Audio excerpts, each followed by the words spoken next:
Okay, I'll explain the difference between variable and fixed. There's pros and cons. I believe that the variable is a good option for clients because with most variable loans, you have a balance and a limit, okay?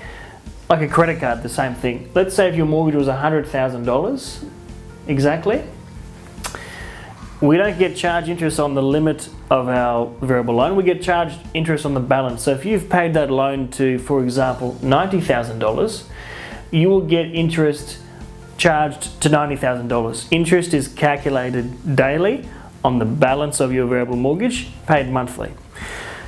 If you do pay faster on your variable mortgage, that extra money offsets the loan, which means you don't get charged interest for the extra repayments you've made. And if you need the money back, you can transfer it back out. That's called redraw, and most banks, not all banks, but they do have the option to do redraw.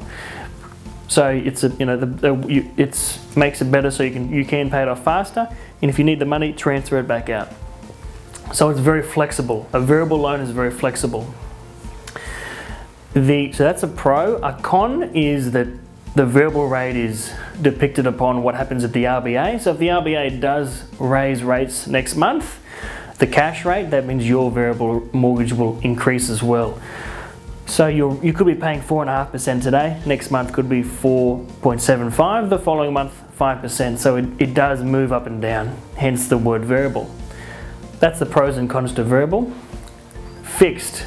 I believe this is the lowest now fixed rates have ever been in the history of mortgages.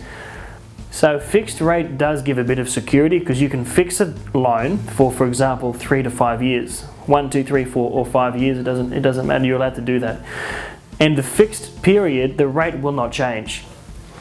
However, you can't redraw the money back out. So like a variable loan, if you do pay in advance, you can't redraw those funds out. And most banks cap you at how much you can pay extra. So they may say, look, you can only pay an additional $10,000 extra per year on a fixed term. And even if you were to do that, you can't redraw that money back out. So that's a con.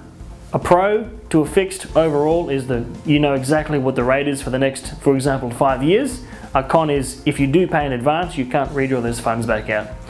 So that's the pros and cons to fixed and variable. But hey, you don't have to pick one or either. I mean, talk to a mortgage broker today to find out the difference. But for example, if a loan was $400,000, there's nothing stopping you from doing 200 grand fixed and 200 grand variable. So there's many options and different structures that we can show you, which gives you the best of both worlds, fixed and variable, for example.